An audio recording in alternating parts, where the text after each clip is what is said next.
नमस्कार दोस्तों, आपका बहुत बहुत स्वागत है हमारे और आपके YouTube channel GK tips by Mahendra Bugalia पर। आज अपन इस सेशन के अंदर जो भारतीय संविधान के जो अनुच्छेद हैं उनमें से जो महत्वपूर्ण अनुच्छेद हैं उनके बारे में चर्चा करेंगे। वैसे तो आप सब जानते हो भारतीय संविधान में 395 अनुच्छेद है, इन सबको याद रख पाना भी थोड़ा मुश्किल है।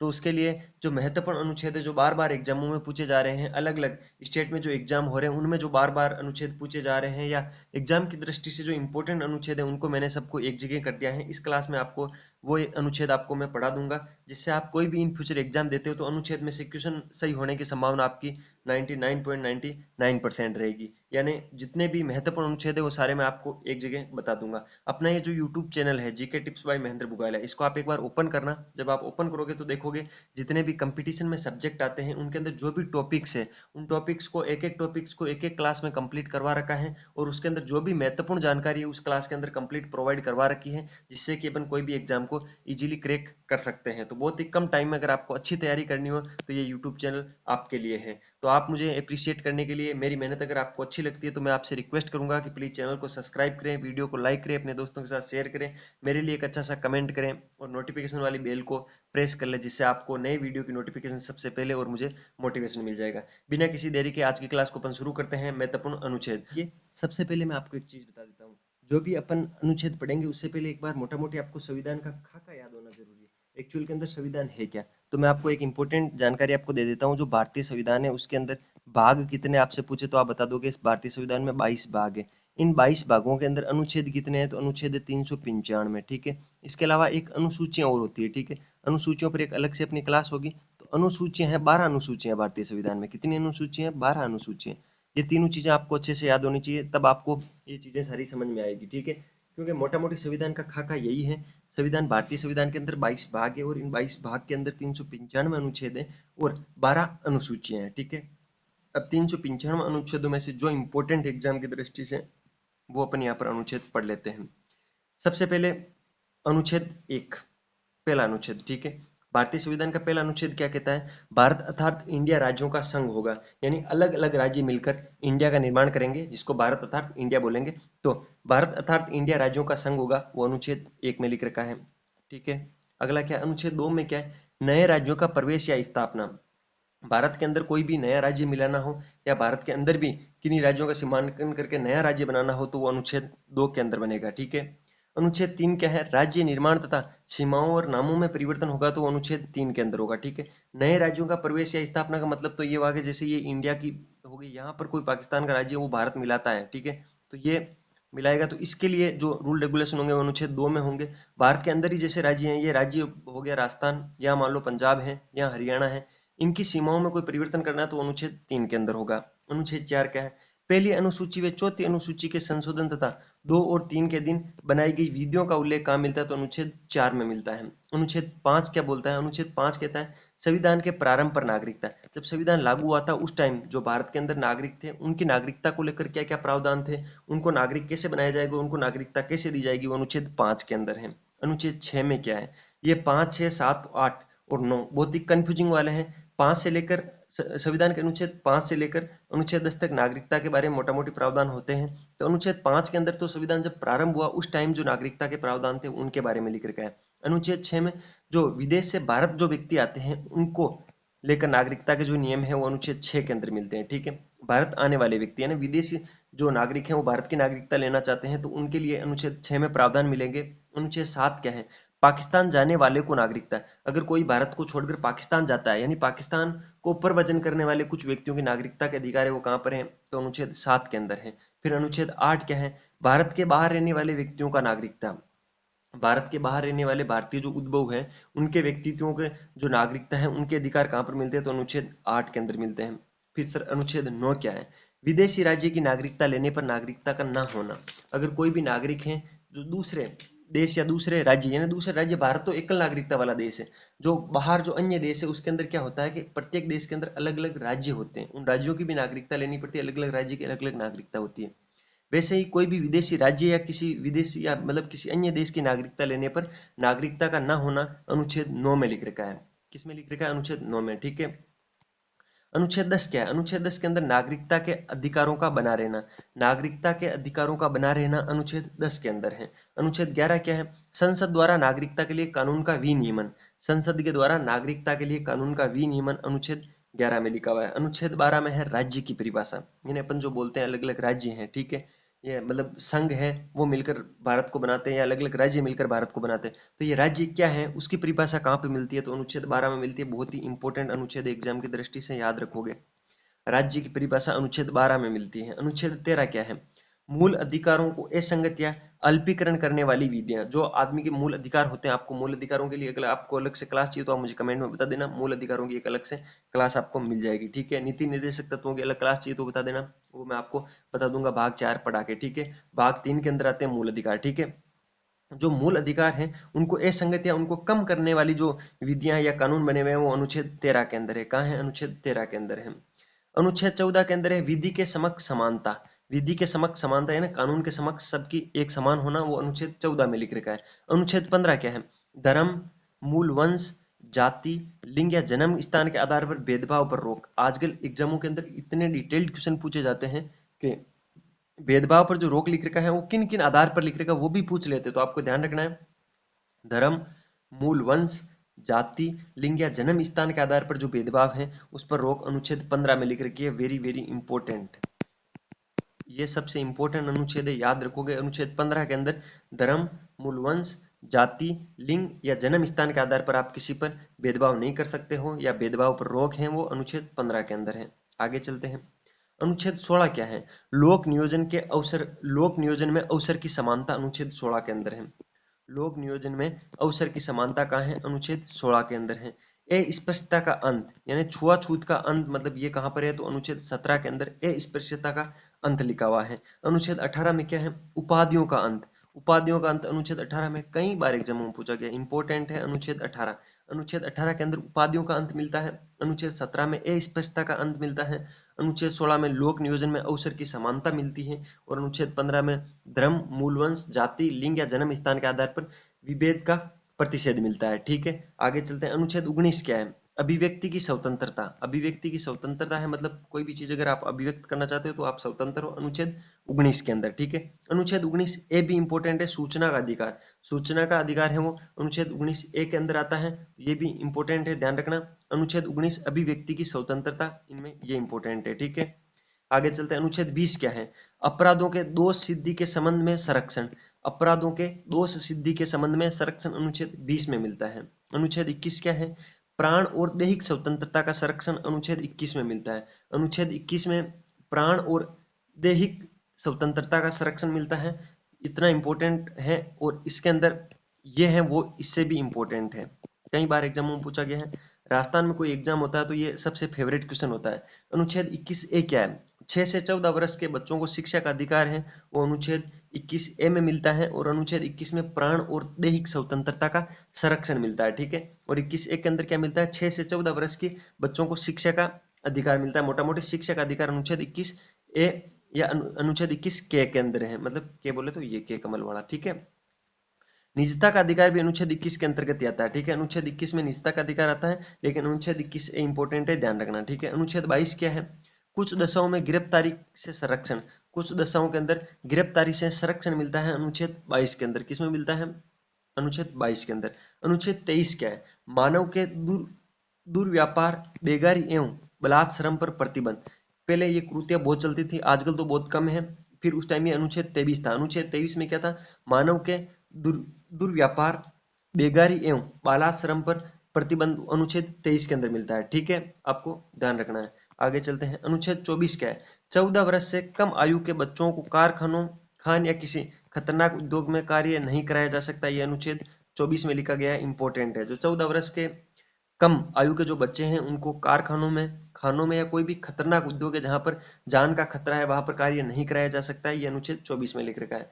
अनुच्छेद 25 क्या है? धर्म या धर्म का आचरण और प्रचार की स्वतंत्रता, आप कोई से भी धर्म को मान सकते हो और उसका आप प्रचार कर सकते हो, ये आपको स्वतंत्रता है, ये अनुच्छेद 25 के अंदर है, ठीक है। अनुच्छेद 26 क्या है? धार्मिक कार्यों के प्रबंध की स्वतंत्रता, धार्मिक कार्यों के प्रबंध की स्वतंत्रता अनुच्छेद 26 के अंदर है। अनुच्छेद 29 क्या है? 26 के बाद जो अनुच्छेद 27 है इतना इंपॉर्टेंट नहीं है कि अनुच्छेद 27 के अंदर क्या लिखा हुआ है, किसी विशिष्ट धर्म की अभिवृद्धि के लिए करों के सदाय के बारे में स्वतंत्रता है। अनुच्छेद 28 क्या है, कुछ शिक्षा संस्थाओं में धार्मिक शिक्षा या धार्मिक उपासना में उपस्थित होने के बारे में जो भी स्वतंत्रता का उल्लेख है वो अनुच्छेद 28 के अंदर है, लेकिन वो इतने इंपॉर्टेंट नहीं है। अनुच्छेद 29 वापस इंपॉर्टेंट होता है, अल्पसंख्यक वर्गों के हितों का संरक्षण। जो अल्पसंख्यक वर्ग है यानी कम संख्या में जो लोगों का जो वर्ग है उनके हितों का संरक्षण अनुच्छेद 29 के अंदर मिलता है। अनुच्छेद 30 क्या है, शिक्षा संस्थाओं की स्थापना और प्रशासन करने का अल्पसंख्यक वर्गों का अधिकार अनुच्छेद 30 के अंदर है, इंपॉर्टेंट है, ध्यान रखना। शिक्षण संस्थाएं हो गई, उनकी स्थापना करना है और प्रशासन करने के लिए अल्पसंख्यक वर्गों का जो अधिकार होगा अनुच्छेद 30 के अंदर होगा। आगे चलते हैं, 31 अनुच्छेद फिर इतना इंपॉर्टेंट नहीं है। 31 के अंदर 4 भाग बने हुए, के, खे, गे के अंदर है, ठीक है। कुछ विधियों की व्यावृत्ति मिलती है वहां पर, लेकिन वो इतना इंपॉर्टेंट नहीं है। अनुच्छेद 32 इंपॉर्टेंट है, संवैधानिक उपचारों का अधिकार, संविधान की आत्मा इसको बोलते हैं। अनुच्छेद 32 को संविधान की आत्मा बोलते हैं, ठीक है, इंपॉर्टेंट है, वेरी वेरी वेरी इंपॉर्टेंट है, ठीक है। संविधान के उपचारों का अधिकार इंपॉर्टेंट है, ध्यान रखना, ठीक है। संविधान की आत्मा इसको बोलते हैं और अनुच्छेद 32 इसका अनुच्छेद है, ठीक है। अनुच्छेद 39 क्या है उसके बाद, अनुच्छेद 39 ये बहुत इंपॉर्टेंट है, सभी के लिए समान न्याय व निःशुल्क कानूनी सहायता की व्यवस्था राज्य सरकार करेगी, ठीक है, इंपॉर्टेंट है। सभी के लिए समान न्याय व निःशुल्क कानूनी सहायता की व्यवस्था राज्य सरकार करेगी, अनुच्छेद 39 ए में लिखा हुआ है। वैसे जो भी मैं अनुच्छेद बता रहा हूँ वो बहुत ही इंपॉर्टेंट है, सबको पढ़ने के बाद मैंने जो भी इंपॉर्टेंट बार बार एग्जाम में पूछे जा रहे हैं वो आपको बता रहा हूँ। इसके अलावा जो मैं इंपॉर्टेंट लिख रहा हूँ वो तो वेरी वेरी इंपॉर्टेंट, उनको तो याद करना ही है, बाकी आपको ये सारे अनुच्छेद याद होने चाहिए, ठीक है। अनुच्छेद 32 इंपॉर्टेंट है, संवैधानिक उपचारों का अधिकार या संविधान की जिसको आत्मा बोलते हैं अनुच्छेद 32 को बोलते हैं। अनुच्छेद 39 में सभी के लिए समान न्याय व निःशुल्क कानूनी सहायता की व्यवस्था कौन करेगा, तो राज्य सरकार करेगी। अनुच्छेद 40 क्या है, ग्राम पंचायतों का संगठन। अनुच्छेद 40 में ग्राम पंचायतों के संगठन के बारे में लिखा होता है। जब ये पंचायती राज व्यवस्था के बारे में कोई भी एग्जाम के अंदर टॉपिक दे रखा हो तो यहाँ से क्वेश्चन आता है। अनुच्छेद 44 क्या है, समान नागरिक संहिता। समान नागरिक संहिता का अधिकार अनुच्छेद 44 में है, इंपॉर्टेंट अनुच्छेद है, ध्यान रखना। अनुच्छेद 44 समान नागरिक संहिता का जो उल्लेख है वो कहाँ मिलता है, अनुच्छेद 44 में मिलता है। अनुच्छेद 48 क्या है, कृषि और पशुपालन संगठन को लेकर अनुच्छेद 48 बना हुआ है। 48 ए क्या है, पर्यावरण वन तथा वन्य जीवों की रक्षा, अनुच्छेद 48 ए में मिलती है। अनुच्छेद 49 क्या है, राष्ट्रीय स्मारक स्थानों और वस्तुओं का संरक्षण। जो भी राष्ट्रीय स्मारक हैं उनकी जो वहां पर कोई भी वस्तु रखी है या कोई अन्य वस्तु उनका संरक्षण करना है तो वो अनुच्छेद 49 के तहत होगा। कार्यपालिका से न्यायपालिका का पृथक्करण अनुच्छेद 50 के अंदर, अनुच्छेद 50 फिर इंपॉर्टेंट है। कार्यपालिका से न्यायपालिका का पृथक्करण अनुच्छेद 50 के अंदर मिलता है। अनुच्छेद 51 क्या है, अंतरराष्ट्रीय शांति और सुरक्षा का प्रबंध कहाँ पर है, तो अनुच्छेद 51 के अंदर मिलेगा आपको। मूल कर्तव्य 51 ए के अंदर मिलेंगे, इंपॉर्टेंट वापस। अनुच्छेद 51 ए के अंदर मूल कर्तव्यों के बारे में लिखा गया है, कहां पर लिखा गया है, तो अनुच्छेद 51 ए के अंदर मूल कर्तव्यों के बारे में लिखा गया है। और ये जो भाग 4 के अंदर आते हैं, कहाँ आते हैं, भाग 4 में आता है, ठीक है। अनुच्छेद 52 क्या है, भारत के राष्ट्रपति के बारे में अनुच्छेद 52 के अंदर लिख रखा है, ठीक है। अनुच्छेद 52 के अंदर लिख रखा है कि भारत का एक राष्ट्रपति होगा, ठीक है। आगे चलते हैं, अनुच्छेद 53 क्या है, संघ की कार्यपालिका शक्तियों के बारे में अनुच्छेद 53 में मिलता है, फिर इंपोर्टेंट बनता है। संघ की कार्यपालिका की शक्तियों के बारे में अनुच्छेद 53 में मिलता है। अनुच्छेद 54 उसके बाद, अनुच्छेद 54 में क्या लिखा है, राष्ट्रपति का निर्वाचन, ठीक है। निर्वाचन जो है उसके बारे में लिख रखा है कि भाई राष्ट्रपति का निर्वाचन होगा, ठीक है। राष्ट्रपति जो होगा वो निर्वाचित होगा, अनुच्छेद 54 में लिख रखा है। फिर अनुच्छेद 55 में ये लिखा है कि राष्ट्रपति के निर्वाचन की प्रणाली क्या होगी, मतलब किस प्रकार से अपन राष्ट्रपति का निर्वाचन करेंगे, वो अनुच्छेद 55 में है। अनुच्छेद देखो 52 में तो लिखा है भारत का एक राष्ट्रपति होगा, अनुच्छेद 54 में लिखा है कि राष्ट्रपति का निर्वाचन होगा, एक नहीं होगा, राष्ट्रपति अलग अलग होंगे, यानी हर सेशन के अंदर अलग अलग राष्ट्रपति होंगे और उनका निर्वाचन होंगे, सिलेक्टेड होंगे वो जनता के द्वारा सीधे तो सिलेक्टेड नहीं होंगे लेकिन वो निर्वाचित होंगे, ठीक है। और अनुच्छेद 55 के अंदर क्या लिखा है कि फिर वो निर्वाचित होंगे तो किस प्रणाली के द्वारा अपन उसका निर्वाचन करेंगे, वो लिख रखा है अनुच्छेद 55 के अंदर। आपको बताना है भारतीय जो राष्ट्रपति है उनका निर्वाचन किस पद्धति के द्वारा होता है, ये कमेंट बॉक्स में बताना है, इस क्लास के लास्ट में बताऊंगा। सबसे हिट क्वेश्चन मैंने आपको पूछा है, जो भारत का राष्ट्रपति उसका निर्वाचन किस प्रणाली के द्वारा होता है आपको बताना है। अनुच्छेद 56 के अंदर राष्ट्रपति की पदावधि के बारे में लिख रखा है, यानी उनकी पद की अवधि कितनी होगी, कितने उनका कार्यकाल होगा, वो अनुच्छेद 56 के अंदर लिख रखा है। आगे चलते हैं, ये वापस रिपीट हुआ है। अनुच्छेद 57 के अंदर क्या लिखा है, पुनर्निर्वाचन के लिए पात्रता। अगर एक बार मान लो कि राष्ट्रपति आप राष्ट्रपति के पद पर रहे हो एक बार के लिए, अगली बार आप वापस राष्ट्रपति के लिए निर्वाचित हो सकते हो या नहीं हो सकते हो, उसके पुनर्निर्वाचन को लेकर पात्रता क्या होगी, वो अनुच्छेद 57 में लिख रखी है। अनुच्छेद 58 में राष्ट्रपति निर्वाचित होने के लिए अहार्ताएं, जो राष्ट्रपति के निर्वाचन के लिए जो योग्यताएं चाहिए वो अनुच्छेद 58 के अंदर बताई हुई है।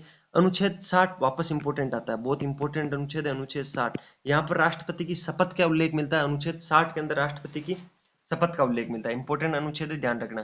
फिर चलते हैं, अगला अनुच्छेद है अनुच्छेद 61, राष्ट्रपति पर महाभियोग चलाने की प्रक्रिया अनुच्छेद 61 के अंदर है। राष्ट्रपति पर महाभियोग चलाने की जो प्रक्रिया वो अनुच्छेद 61 के अंदर है। अनुच्छेद 63 क्या है, भारत का उपराष्ट्रपति, उपराष्ट्रपति का उल्लेख कहाँ मिलता है, तो अनुच्छेद 63 के अंदर भारत के उपराष्ट्रपति का उल्लेख मिलता है। आगे चलते हैं, अनुच्छेद 64, उपराष्ट्रपति का राज्यसभा का पदेन सभापति होना, मतलब जो भी उपराष्ट्रपति होगा, अभी जैसे धनखड़ साहब उपराष्ट्रपति है तो वो राज्यसभा के पदेन सभापति होंगे, ये अनुच्छेद 64 के अंदर लिख रखा है। अनुच्छेद 65 क्या है, राष्ट्रपति के पद की रिक्त पर उपराष्ट्रपति के कार्य, अगर राष्ट्रपति का पद रिक्त रहता है तो उपराष्ट्रपति उनका कार्य संभालेगा, ये अनुच्छेद 65 के अंदर लिख रखा है। अनुच्छेद 66 क्या है, उपराष्ट्रपति का निर्वाचन, उपराष्ट्रपति होगा तो फिर उसका निर्वाचन कैसे होगा, अनुच्छेद 66 में लिख रखा है। अनुच्छेद 67 क्या है, उपराष्ट्रपति की पदावधि, जो उपराष्ट्रपति हैं उनकी पदावधि कितनी होगी, उनका कार्यकाल कितना होगा, अनुच्छेद 67 में उल्लेख है उसका। अनुच्छेद 68 क्या है, उपराष्ट्रपति के पद की रिक्त पद भरने के लिए निर्वाचन, उपराष्ट्रपति के पद अगर रिक्त हो जाता है तो उसको रिक्त पद को भरने के लिए निर्वाचन की जो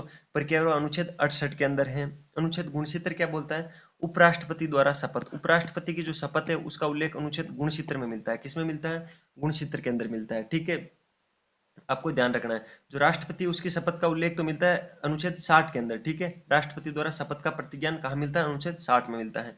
अनुच्छेद 70 क्या बोलता है, अनुच्छेद 70 बोलता है अन्य आकस्मिकता में राष्ट्रपति के कर्तव्यों का निर्वहन, अगर कोई भी ऐसी परिस्थिति बन जाए जिसके अंदर राष्ट्रपति उपलब्ध नहीं है तो उसके जो कर्तव्य उनका निर्वहन कौन करेगा, वो अनुच्छेद 70 के अंदर दे रखा है। अनुच्छेद 71 क्या है, राष्ट्रपति और उपराष्ट्रपति के निर्वाचन संबंधी विषय, जो राष्ट्रपति और उपराष्ट्रपति के निर्वाचन संबंधी विषय उनका अनुच्छेद 71 में उल्लेख मिलता है। अगला अनुच्छेद है अनुच्छेद 32, समाधान की शक्ति, इसके अंदर राष्ट्रपति को समाधान की शक्ति प्रदान की गई है अनुच्छेद 72 के अंदर, ठीक है, अनुच्छेद 72 के अंदर। आगे चलते हैं, अनुच्छेद 72 समाधान की शक्ति। आगे चलते हैं, अनुच्छेद 73 क्या बोलता है, संघ की कार्यपालिका शक्ति का विस्तार, जो संघ होगा उसकी कार्यपालिका शक्ति का विस्तार अनुच्छेद 73 के अंदर मिलेगा। राष्ट्रपति को सलाह देने के लिए मंत्री परिषद होता है, आपको पता है राष्ट्रपति को सलाह देने के लिए मंत्री परिषद होगा ये अनुच्छेद 74 के अंदर दे रखा है, ठीक है। राष्ट्रपति को सलाह देने के लिए मंत्री परिषद होगा, ये अनुच्छेद 74 में लिख रखा है। मंत्रियों के बारे में जो भी उपबंध है वो अनुच्छेद 75 में मिलते हैं, मंत्रियों के बारे में उपबंध अनुच्छेद 75 के अंदर है। भारत के अंदर एक महान्यायवादी होगा, वो अनुच्छेद 76 में लिख रखा है, अनुच्छेद 76 में लिख रखा है कि भारत का एक महान न्यायवादी होगा। अनुच्छेद 77 क्या है, भारत सरकार के कार्य का संचालन, जो भारत सरकार के कार्य के संचालन को लेकर जो भी रूल रेगुलेशन हो अनुच्छेद 77 के अंदर मिलेंगे आपको। अनुच्छेद 78 क्या है, राष्ट्रपति को जानकारी देने के लिए प्रधानमंत्री के कर्तव्य, जो भी प्राइम मिनिस्टर होगा वो प्रेसिडेंट को जानकारी देगा, ठीक है, मतलब क्या क्या कार्य चले उनकी जानकारी देगा, ये अनुच्छेद 78 के अंदर एक बहुत ही इंपॉर्टेंट और एग्जाम की दृष्टि से सबसे इंपॉर्टेंट है, राष्ट्रपति को जानकारी देने के प्रधानमंत्री के जो कर्तव्य है वो अनुच्छेद 78 के अंदर होगा, ठीक है। अनुच्छेद 79 क्या है, संसद का गठन, संसद का गठन अनुच्छेद 79 के अंदर है। एक बार फिर बता देता हूँ, ये भी एक इंपॉर्टेंट अनुच्छेद है, संसद का गठन कहाँ पर होगा, तो अनुच्छेद 79 में होगा। अनुच्छेद 80 क्या होगा, राज्यसभा की संरचना, और अनुच्छेद 81 होगा लोकसभा की संरचना। अब सबसे बड़ा कंफ्यूजन होता है बच्चों को इन दो में, कि वहां जाते हैं जब एग्जाम के अंदर राज्यसभा और लोकसभा के दोनों के पूछ लेते हैं या सम्मिलित करने वाला कोई क्वेश्चन आ जाता है, दोनों में कंफ्यूज हो जाते हैं। तो आपको ध्यान रखना है, राज्यसभा की संरचना तो अनुच्छेद 80 में मिलती है और लोकसभा की संरचना अनुच्छेद 81 में मिलती है। आपको ध्यान यही रखना है, लोकसभा की ज्यादा चलती है, राज्यसभा की कम चलती है, लोकसभा बड़ी है, राज्यसभा छोटी है, इसलिए जो बड़ी होगी तो उनके नंबर भी ज्यादा होंगे, तो अनुच्छेद 81 के अंदर लोकसभा की संरचना होगी और राज्यसभा की संरचना अनुच्छेद 80 में होगी। अगला चलते हैं, अगला है अनुच्छेद 83, संसद के सदनों की अवधि, संसद के सदनों की अवधि का उल्लेख अनुच्छेद 83 में मिलता है। अनुच्छेद 84 क्या है, संसद के सदस्यों के लिए अहार्ता, अगर संसद में कोई भी सदस्य बनता है जो लोकसभा का सदस्य बनना चाहता है उसके लिए क्या क्या उनके योग्यताएं होनी चाहिए, उसका जो उल्लेख है अनुच्छेद 84 में मिलता है। अनुच्छेद 85 क्या है, संसद का सत्र का सत्रावसान और विघटन, ठीक है, संसद का सत्र कब बुलाना है और उसको कब विघटित करना है, ये अनुच्छेद 85 के अंदर मिलता है, ठीक है। और अनुच्छेद 87 इंपॉर्टेंट है, राष्ट्रपति का विशेष अभिभाषण, वेरी वेरी इंपॉर्टेंट है, राष्ट्रपति का जो विशेष अभिभाषण है वो अनुच्छेद 87 के अंदर आता है, ठीक है। तो ये थे भारतीय संविधान के महत्वपूर्ण अनुच्छेद जो आपको याद होने ही चाहिए। अगर अनुच्छेद में से कोई क्वेश्चन आता है, सुमेलित करने वाला क्वेश्चन आ जाए या डायरेक्ट ऑप्शन वाला क्वेश्चन पूछ लें, अपनी इस क्लास में से क्वेश्चन आने की 101% संभावनाएं रहेगी। ये महत्वपूर्ण अनुच्छेद है, आपको याद होने ही चाहिए ये अनुच्छेद। अब मैं आपको बता देता हूँ, जो एकल मत संक्रमण पद्धति, उसके द्वारा जो भारत का राष्ट्रपति होता है उसका चुनाव होता है। ठीक है, मिलते हैं फिर किसी नए सेशन के साथ, तब तक अपनी पढ़ाई जारी रखो। टेक केयर, जय हिंद।